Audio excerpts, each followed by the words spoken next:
right, good afternoon, everyone. I'd like to welcome you to the Greenwood School District 52 Board of Trustees monthly meeting. At this time, I'd like to call our meeting to order, and also would like to invite Ms. Caden Owens up to pray for us tonight. So if everyone would please stand.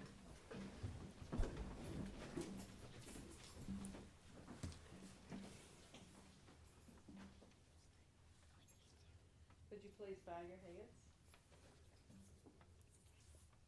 Dear God, thank you for bringing us together tonight. Please guide our decisions and continue to bless all of our schools. Please keep us safe and let us shine your light in all that we do. Amen. Amen. Thank you. Mr. Reynolds, will you lead us in the pledge? Pledge allegiance to the flag of the United States of America and to the republic for which it stands, one nation, under God, indivisible, with liberty and justice for all.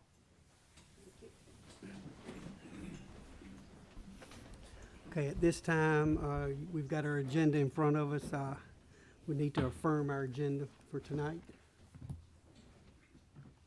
Make a motion. There's a motion. I'll second. There's a motion and a second. All in favor? Aye. Okay. Also, you have the board minutes in front of you from January 16th. I'd need a motion and a second to approve those minutes as well. I'll make a motion, we approve the minutes as posted. Second. There's a motion and a second. All in favor? Aye. Okay, those are approved. Any board comments at this time? I don't think anyone signed up for public comment, so we can go ahead for our Wildcat Awards with our principals. Where's Miss Weeks? She's not here. Miss Owens is filling in. Okay. All right. Good evening. Our staff at 96 Primary School votes each month to recognize a Teacher of the Month and a Staff Member of the Month. The character word we chose to focus on last month was determination and perseverance. These staff members are known by their peers for being a positive light and always working hard, lending a helping hand to make our days go smoothly. These two ladies think of themselves, they think of themselves, others before themselves, and are determined to make every day a great one. This month's Teacher of the Month is Miss Anna Pay. Miss Pay teaches kindergarten at 96 Primary School.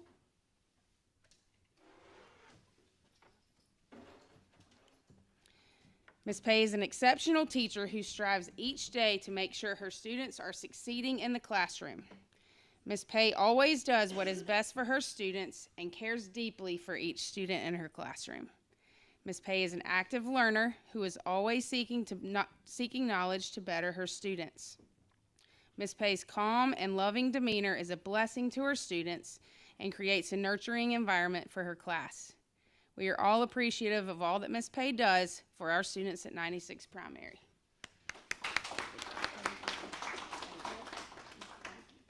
And I can speak to that because Carson has her this year.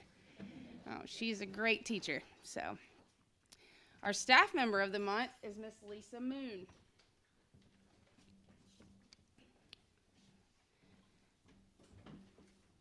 Miss Moon is the definition of a hard worker. Miss Moon works in the computer lab, but assists in many other areas of our school.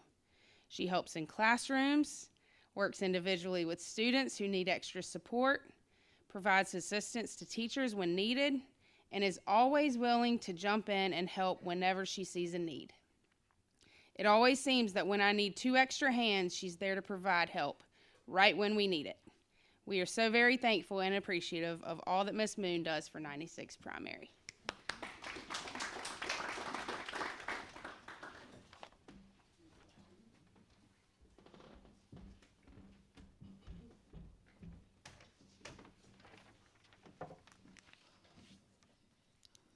Good evening.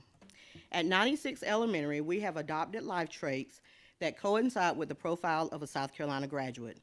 Each month, we recognize students and staff members who exhibit life traits that set our school up for success. This month, our life trait was creativity. I would like for Lucy Manley, if she would come forward. Lucy Manley was selected as our Teacher of the Month for creativity. Miss Manley's creativity is both practical and innovative.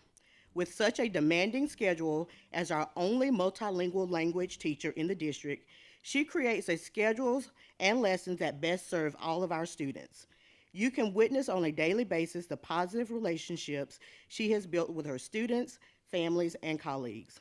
Most recently, Miss Manley played a huge, and I do mean huge, role in preparing our students for our first trip to the State Beta Club Convention in Myrtle Beach. Before this adventure, she was able to put her creativity to the test by constructing the vision for our living literature scene. She spent countless hours working with our students, preparing them for this event. After the convention, Ms. Manley continued to reveal her artistic side by creating a video capturing the highlights of the Beta Club convention for our school. While we are proud to recognize Ms. Manley for her creativity, we are even more honored that such a dedicated and exemplary teacher is part of the Wildcat family.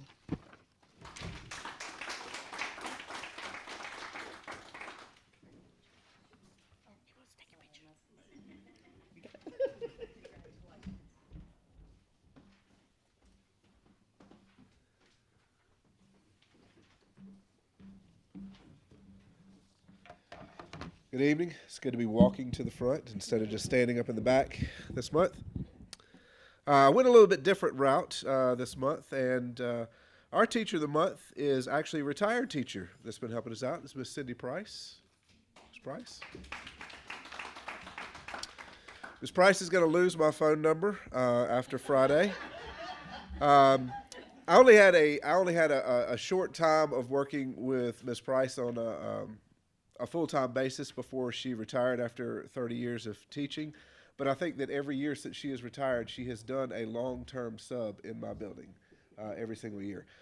She has been filling in for Ms. Owings fabulously. She's not like a regular sub, obviously, as certified. She's grading papers. She's planning lessons. She's going to team meetings. She's doing everything that a regular teacher does. And my only requirement is that when she finishes on Friday with her long-term subs, I told her that she's not allowed to take another job for 2 weeks. She needs to sit at home, be retired for a while, and then wait for my next call whenever I need that. So I want to thank Ms. Price. She's been, like I said, she's been in my building since November, filling in for teachers on maternity leave. We are always happy to have her. Anytime we have our semester, end of the year meals and banquets and things, we always invite her because she has always been a part of the Edgewood family. So I want to recognize Cindy Price. Thank you.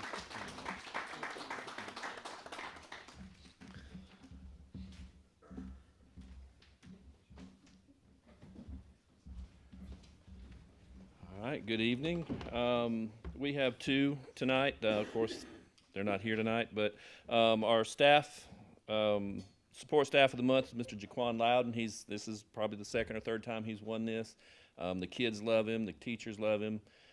He's kind of like a Swiss Army knife for us. We put him in lots of different places, and he does lots of different things for us. He is our ISS coordinator, but he coaches, he counsels with kids, does a lot for our students, and we really enjoy having Mr. Jaquan Loudon as our support staff of the month. Our teacher of the month, Ms. Sherry Watson. Speaking of maternity leave, she's not on maternity leave, but her daughter-in-law is expecting any time now, so she is on go, ready to leave to go to North Carolina. So she may be on her way there tonight, I don't know. But Miss Watson is a wonderful teacher. She does a great job with our English AP, pre-AP. She does our drama class. And actually, she had a late night last night. We had a ring ceremony last night. She organizes our junior class ring ceremony. She does a lot for us, our teachers and our students. So we appreciate Ms. Sherry Watson. Thank you. All right, thank you all for your dedication and your hard work. We appreciate that so much. Dr. Taylor, we're ready for your report. Yes, sir, thank you. All right, in your packet, there are field trips, professional leave requests, fundraiser requests. We also added an additional fundraising request and an overnight field trip that's at your seat. So if you have any questions at this time. Guys, we do have, I think there's 7 overnight field trips I hope you've had an opportunity to look at all those. We'll vote on all those at one time if that's okay with you guys. So I'll need a motion and a second to approve those overnight field trips. I'll make a motion. There's a motion, Second. and there's a second. All in favor? Aye. All right, thank you. All right, thank you very much.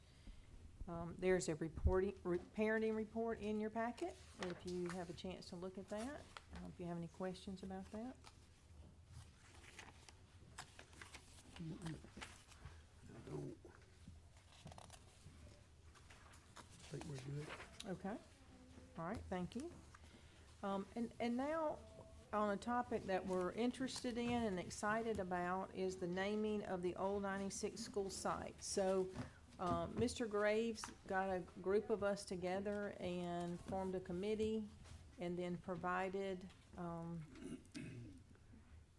several names from a survey that we gave to the community and the students and the teachers. And so we came up with this name. And so we'd like for you to see, it's the same name on all 4 of the pictures, but we would like for help with that. A couple of points to notice is that the color that was in the rendering at the beginning of this process and today is called neutral ground. I love that name. I thought that is a good way to go. But that is the color, and you can see here, and we'll get clearer pictures and more exact pictures, but that is a white, a little bit of tint of cream. We've looked at it, and so that is the color that the architect has provided for us, and with the downspouts and the gutters, and so that will help sort of offset it. We also have an old 96 high school sign out front that's brick. So that can't stay there. It doesn't fit there anymore, and it's not 96 high school. So we are working on moving that, or Andrew's working on moving that, and Darren's working on it. And so we're going to move it to the complex where the existing high school is. So we hope to. We don't know how that's going to look when you take it down and take it apart, but we hope it'll look great, and it's going to be. So when you pull in by the baseball field, if you look to your left, we've talked about putting it in that corner right there. So as you come down the road, you'll see that as soon as you get to the complex. Okay. So we've asked them to make sure they protect that and keep it safe and go ahead and move that. And then as you look at the signs that are there, there's 4 choices for really what the logo is, and what stands out the best is what, so when somebody's driving by or sees that, but if you will notice, the name is the same. It is the 96 Wildcats Multiplex. And so we even joked in our meeting, or thought maybe it'll be called the Plex, or, you know, the shorten, I'm sure we'll shorten it because we'd like to do that with things. But as you can see, they've got 4 different choices. Can you pan back just a little bit and see all 4 at the same time? So it says the same, but what has, I guess, the most presence to it? What makes it stand out? I like one of the top 2 myself. I like B, where everything's kind of centered. Like B. Yep. Okay. Yep. Yeah, I would agree. I like B too. I think you can read it better. Yep. Okay. Yep. Yep. That looks good. That looks good. We gotta vote on that. Yes, I'm gonna let Well, you we vote on vote all on of it. the name, I guess. I guess the name, Yeah. yes. Make sure that y'all are in agreement with that. Do you have questions about the process? We also talked in our meeting too, that one of the things that have come up is, you know, what's next, or what about the buildings themselves? Are we gonna name them? Because we have a gym that already has a name to it, and so we would like to recognize that. And then some of the other buildings, will obviously have street signs that'll point to where the buildings are, but this committee will stay with us and with Mr. Graves, and we will work on that. And then we're also talking about a Hall of Fame, and do we do one for the whole everything, or do we try to do it like a band one, an athletic one? And so we've talked about that. Mr. Graves suggested maybe we start as a whole, but use the same committee and let's start working. That is a long term, because right now we're working on trying to make sure the building's ready and what we need there, but we definitely, the word Hall of Fame has come up, and why don't we have one to many people? So I think the community would like that, but I think that also involves more people. So as we name the buildings, we're not trying to hurt anybody's feelings, we're not trying to leave anybody out, but the Hall of Fame is sort of the culminating event where we'll be able to recognize people, and that not are just current people, but long, prior to now, so that we can add a lot of people to the recognition. So that is our goal, and so we hope that as time goes on, that we'll be able to do that. Questions, concerns? Okay. All right. I was a part of that committee, so I'd be honored to make that motion to name the new complex 96 Wildcats Multiplex using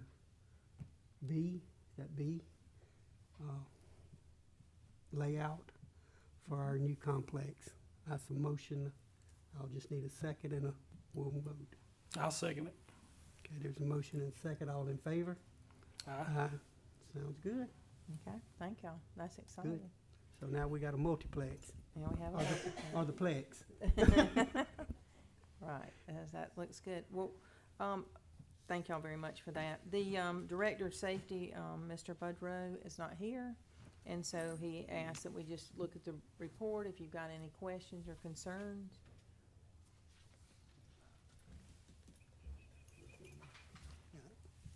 We're good?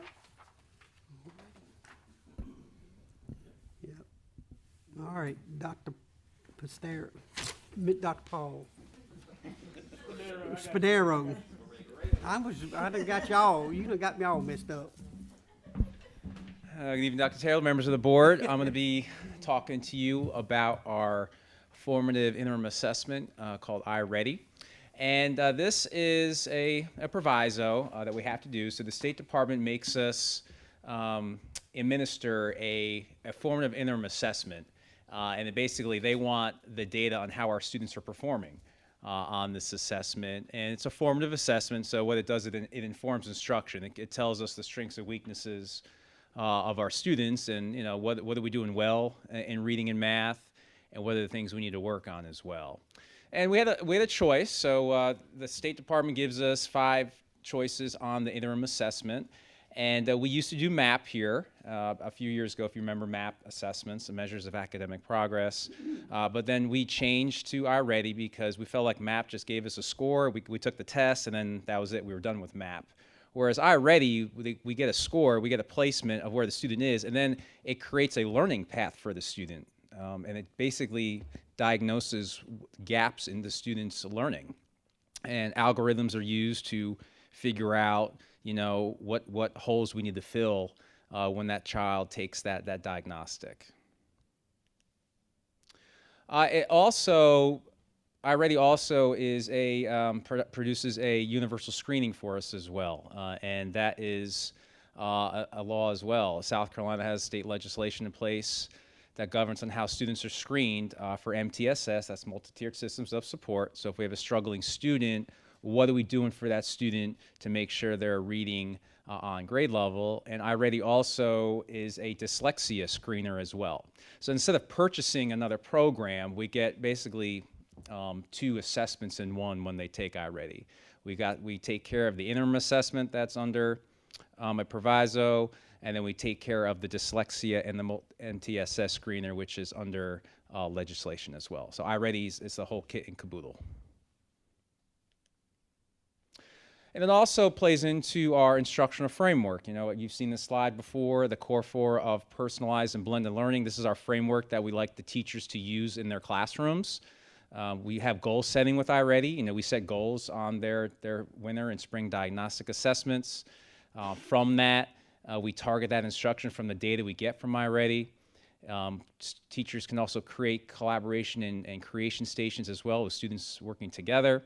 We want nurturing learning environments taking place in their classrooms. And that 4th part of the core 4 that's the flexible path and pace. So that's what I was talking about earlier, it creates learning paths for our students. So the teachers don't need to go out there and find and create things. The curriculum's already created for them. And not only does iReady diagnose the students and where they are, but teachers can also specifically assign lessons to their students. So if students are struggling with like vocabulary or with phonemic awareness or fluency, they can actually specifically send out targeted lessons to their students. So they don't have to just to rely on the learning path that the computer creates based on algorithmic data. The teachers can actually send targeted specific lessons to their students as well. The teachers have that option as well. And iReady is a normative reference assessment, and what normative reference is, it compares our students to students who take iReady.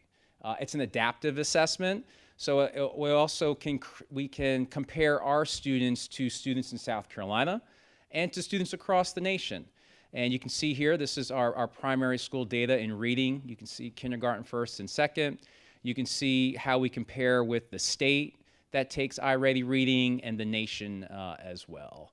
And you can see kindergarten, we have 72% of our students that are at or on grade level compared to the state, which is 71%, and the nation. So we're ahead in kindergarten, and we're just a little bit behind in first and second grade when you look at our data as well when we compare it. So that's a good thing about iReady. We don't have to look about state data, because that's our our state assessments. We just compare ourselves to the South Carolina. But what iReady does, it also compares ourselves to the nation. How are we doing overall compared to the entire United States? And again, we want to show growth. So again, the students take this assessment 3 times a year, and we progress monitor their student performance. This is the primary school's reading data. You can see where they started at 15%, which is at risk, which is tier 3. That's about a couple grade levels below. Well, they started at 15%, and now they're at 7%. And we expect that number to even go lower once they take that assessment in the spring. Tier 2 is, we call it early on, maybe like 1 grade level below, 81%. We're at 71% now.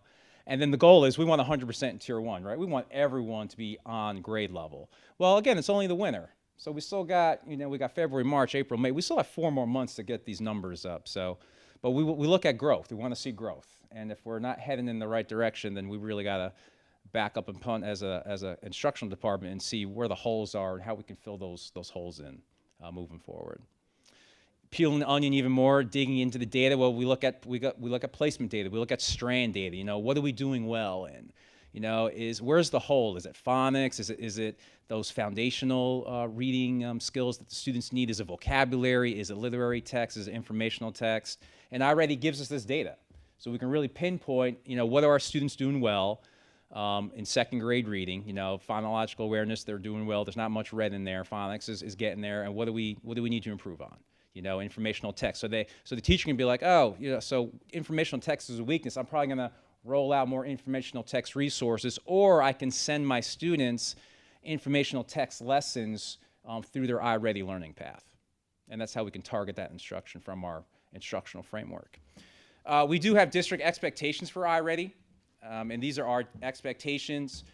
Reading and math, we just want our students on their learning paths or on teacher-assigned lessons for 45 minutes per week per subject. So the expectation is 45 minutes 1 week just for ELA, and then 45 minutes a week for math. That's it. If you calculate all the minutes, that's roughly 10% of the week students are going to be on iReady. And we want to make the minutes matter. We don't just want them on the program. We also want them to actually do something with the program, and that's why we say we want 70% of their lessons passed for the month. Okay, so we want at least 70% of the lessons that they take. There's an assessment with each lesson. Depending on the student, it could be a couple questions, it could be 10 questions, but we want at least 70% of those lessons passed when they're on their learning paths as well. We want to make the minutes matter. And then this is what Ms. Corbin, our Director of Literacy, and Ms. McConaughey, our math coach, they spend timeless hours collecting this data, and this is what every teacher gets that has iReady. So we're trying to take that away from the teacher, and we're going to help you with the data. We're going to progress monitor the students for you. We just want you to use this data. We're going to compile the data for the teachers, and we just want the teachers to see how their students are doing. So this is an example of a teacher's instructional usage sheet. And you can see we give them their winter placement level, their winter diagnostic score. You can see some students are early on, some students are 3 grade levels or below, and some students are already at or above grade level. And then, we have typical growth. We expect students to grow to the 50th percentile each and every year. That's their winter growth. And then the stretch growth is, want them to push themselves even further. And this kind of mimics what the new accountability system, the growth model, is for the new school report card. So we're mimicking that. We're getting ready, because this is how we're going to be assessed on the new school report card and the student accountability model. And then you can see here that second person, that second student, scored a 415, 3 grade levels or below. Their winter growth was only 3 scale points. So we need to pay attention to that student. That student is not growing. So what are we doing for that student that scored a 415? Obviously, the things we're doing from August until December when they took the test, students not growing, what other interventions can we do for this child? But then you can see some students that are are on 1 grade level below, but they met their stretch growth. They grew 75 scale points. So that student is moving in the right direction. You can see that the winter growth. You see a lot of green. Green's always good, right? So you can see there's a lot of green on that winter growth column right there. And then we track their weekly average time on task. How many minutes are they on their learning path each week? We track their total minutes. And then what we do is, iReady tracks it 5 days a week, but January's crazy, right? We had Martin Luther King, we had weather makeup days. So we actually recalculate the minutes on their path based on when they're actually physically in the classroom. And as you can see there, they're actually on there an average of 102 minutes a week. And then we track their lessons passed. You can see the average for this class is 8, which is great. And then we're also tracking the percent of lessons passed. Remember, our expectation is 70% of the lessons being passed. And you can see we have a lot of students meeting that, and the median score for that is 72% of the students are passing their lessons. So, we think it's a very useful tool. We have to use a tool, so we might as well implement it with fidelity, so we're getting the biggest bang for our buck when we're using, this tool for not only interim assessments, formative assessments, normative reference, comparing ourselves to students in South Carolina, comparing ourselves to students across the nation, but it's also helpful to screen students as well through MTSS and through dyslexia as well at those early grades. So I'll take any questions that you have regarding our iReady expectations and implementation. I just have some questions. I've been asked about this. So it sounds like we're doing 10% of our curriculum is based on this test. Is that right? Well, the expectation is 10%. If they're doing the 45 minutes a week in ELA and math, that's 10% of, if you divide all the minutes, and that's about 10% of instruction that's taken away from them being on iReady. Now, what we preach to our teachers is, we don't want to walk into a classroom and have 25 students all on their computers doing iReady, right? And this is why we have a framework. So if students are in small groups and they're in stations, and you could have a group of students doing iReady, you could have another group of students working together doing collaboration stations, and you could have another group of students working with the teacher, and that teacher's targeting instruction in a small group. So that's why we have a framework in mind. Like, we don't want just everyone on the computer the entire class period. We want differentiation taking place in our classrooms. So this is a adaptive test. So do students know, maybe if they get lower scores, that their tests are easier? The older students have figured that out. They're pretty savvy. So if you have and we've had iReady for about I believe this is our 4th year of iReady.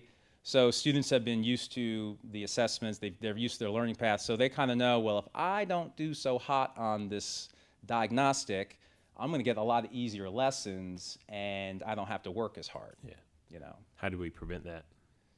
The big thing is the goal setting conferences.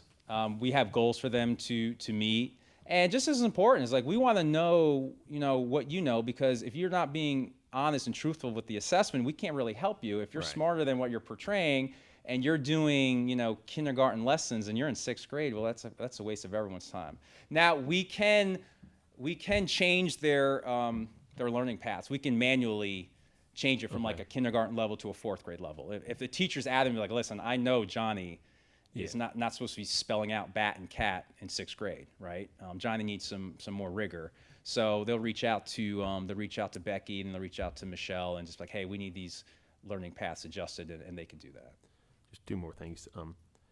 As far as our teachers' impressions of iReady, do you think it's positive, negative, neutral, or is it just part of what we do? Yeah, I mean, and I can have the principals comment too and how they feel about it. I mean, you're with them every day, so. It's mixed, and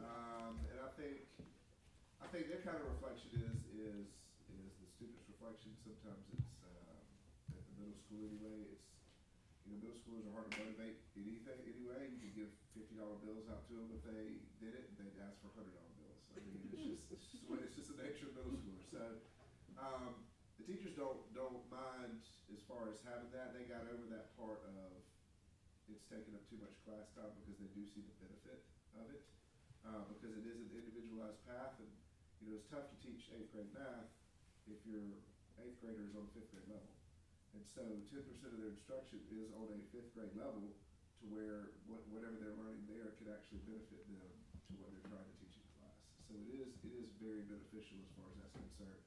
To answer your other question about the time and them trying to do easier, we've actually implemented a rule in our 8th grade now where their grade level plus their lessons passed have to equal 10. So if they're sabotaging and they're on the 2nd grade level, they have 8 lessons they have to pass every week. But if they're doing what they're supposed to and they're on the 7th grade level, they're only having to pass 3 lessons a week. And we are adjusting that based on the ones that we know are testing at their ability level if we need to do that. But we do have some that sabotage, and so they have more work that they have to get done on there. Because it may take them 4 minutes to complete a lesson, where somebody that's on grade level is designed to take 20 to 25 minutes to complete one of those lessons each time. And as far as just test anxiety in general, how do we recognize that? How do we help students with that? Well, it's practice. You know, but it's like anything. The more you practice something, the better you're going to get at it. And you know, we do assess our students a lot. They take this 3 times a year. They have the option of taking a common formative assessment, which is being released this week. Teachers, but that's teacher discretion. Some teachers, you know, want that data and want to be able to use that data to drive instruction. And other teachers, I know my kids. We don't need to test them this much. You know, we can use that resource like as a gallery walk, or the students can work on. You know, it doesn't have to be like a straight up assessment. They can use it in a variety of ways. You know, we do benchmark assessments too, because again, this is a normative reference assessment, but a benchmark is a criterion reference assessment. So we like to throw different assessments at them. So again, they don't have that test anxiety when it really matters, when they're taking, you know, SC Ready and EOCs and ACT and SAT, those things that are really going to matter once they get to that level. Thank you. I was just going to say that I just like the differentiation piece. You have one teacher in the classroom trying to meet multiple needs. This gives you a resource that they can use to meet those needs if a child is performing below grade level or even above, that they can kind of develop a path to meet the needs of all students. But you're going to have some that like it and some that. And it does become redundant some, especially as they get older going into middle school. They've seen it since primary. And they tend to look at, what's the use of this program, but it is beneficial. And iReady recognize Curriculum Associates, who owns iReady, the company, they are recognizing that, and that they are reboosting their middle school curriculum. It's coming out with more lessons, not as babyish, just more interactive, more tech enhanced stuff. So again, so we don't lose, the students at that level. But when Ms. Lab said this is differentiation, this is what it's all about. We have kids in the red, we got kids in the yellow, kids in the green. How can we meet all those needs in one classroom setting? And this is just a tool for their toolbox. It's just one tool. We don't say this is the only tool you can use. But it's a tool that we feel like has been beneficial. And, you know, it's a really good predictor on how our students are going to do on those end of course summative assessments. Teaching is a lot different than whenever I was a student, and the way they put the students together is a lot different. So you have different groups and stuff. So I'd like to talk to you sometime just to learn more about it, just for me to better understand. So just us or whatever. But I appreciate it. Thank you for answering those questions. Yeah, I guess I got one now. So if a student's out or they miss their time allotted for iReady, I mean, how do they make that up? If they're absent and if they're absent, or if they get pulled out for something else, or when do they make that time? it's up? different at every school. I know the primary school they do already not only some in the classroom, but they also do it like with the computer lab with Miss Moon that was just here. Like she helps. They do it in Streamlab some. The elementary school there's a computer class as well. So again, if teachers don't have time, and you can see everyone really hits their minutes. We send out these instructional usage reports each month, and I think 98% of our teachers are hitting their minutes. So we haven't really seen a pattern of students and teachers not getting those 45 minutes. But they also can do it at home too. Yeah. They can do it at home if they bring their Chromebooks home, if they have access to technology, and say they're out sick for a while, they have the flu or something, and the teacher wants them to do something to stay on pace. They have that option as well. Well, like Dr. Eichelberger said, I think majority of us have been contacted at one time or another by parents concerning iReady, and I think this is informative. The presentation you just gave us. Really wish some of those folks were here, but they're not. Yeah, so I guess the biggest thing that I've got from parents is the question I ask: if they miss their time with their regular classroom instruction, or they miss the iReady time, then when do they make it up? And that kind of thing.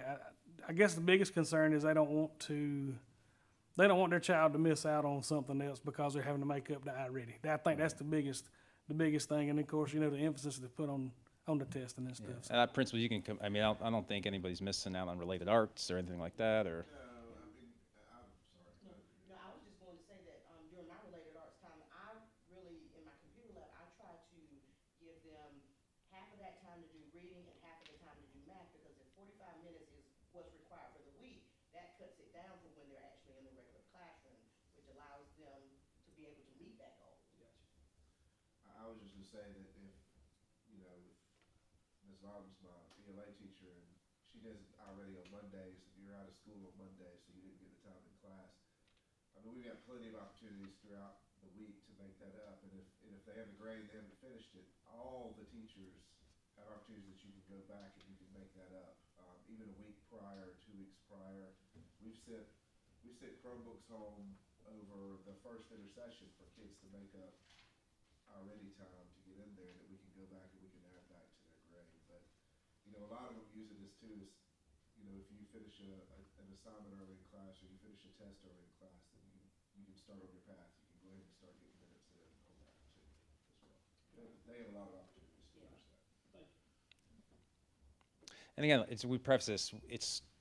Teachers have a lot of tools that they use, right? And this is just one tool. We're not saying they can't use all the tools they come with us with, or any other resources. This is just one tool, and it's just 45 minutes a week in ELA and math, and that's all we. And then at the rest of the time, be creative. We want teachers to be creative and be innovative. And if we keep them in a box, we're going to lose that creativity and innovation.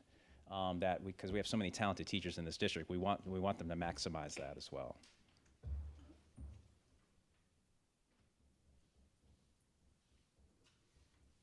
All right, thank you. Mr. Mackey?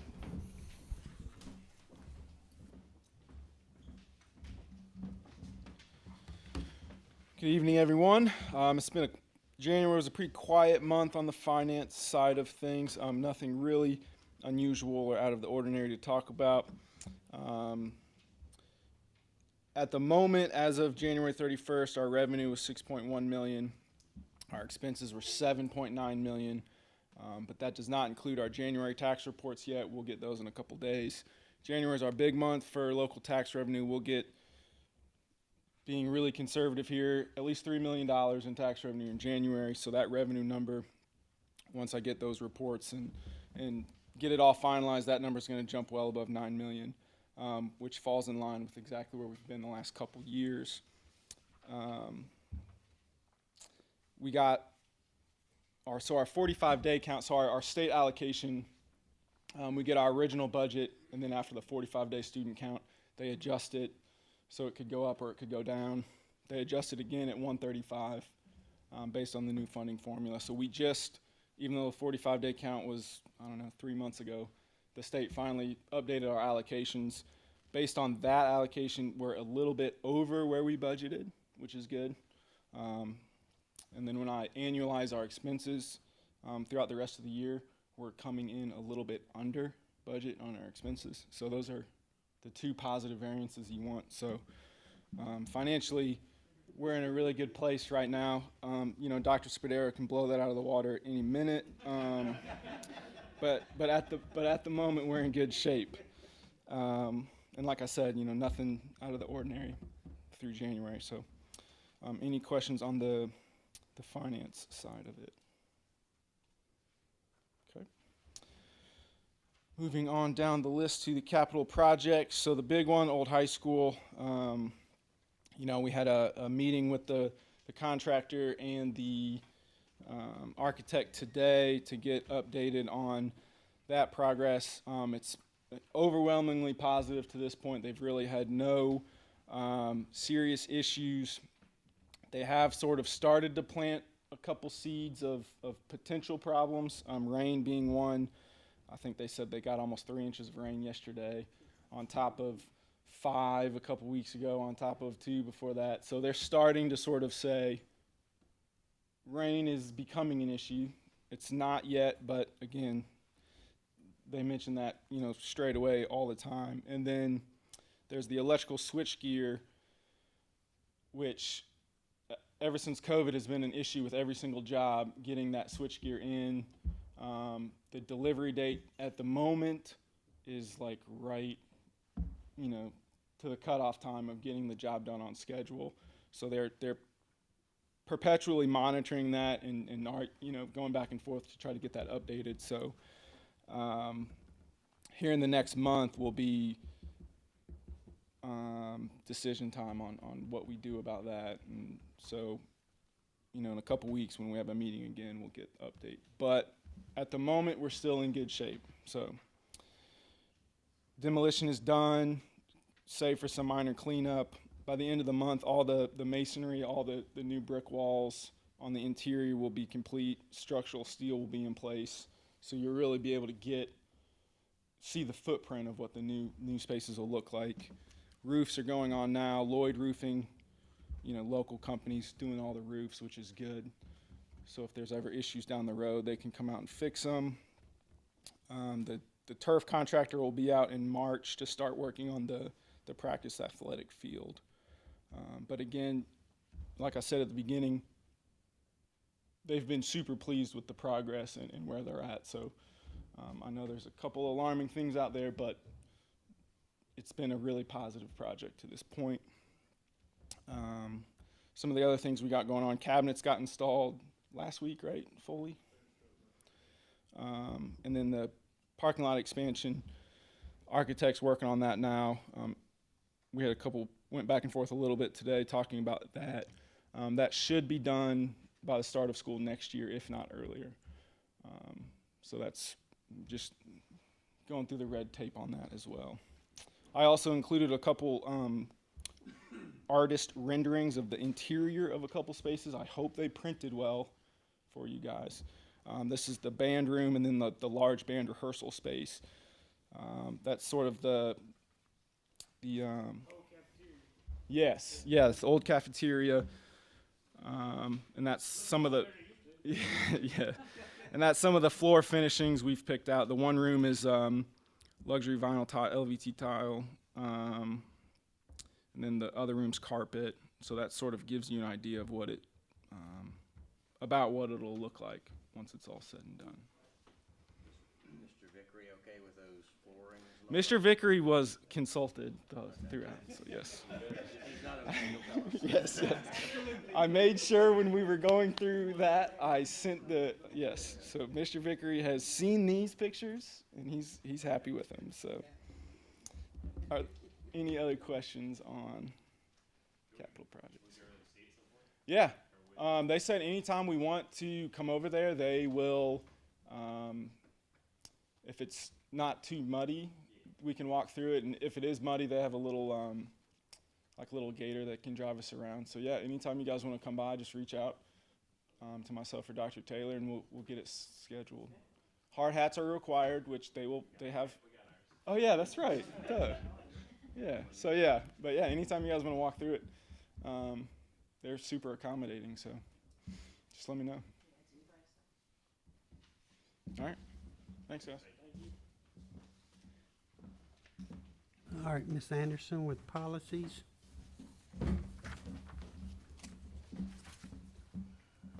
Good evening. We have tonight just one policy for second reading. It's JKE, expulsion of students.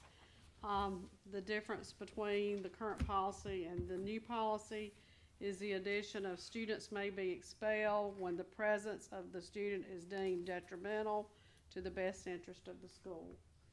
And so I'm seeking tonight a motion to adopt this policy. But before we go there, you have any questions? All right. I need a motion and a second to approve this policy JKE. So moved. There's a motion and a second. All in favor? Aye. Thank you, That's gentlemen. approved.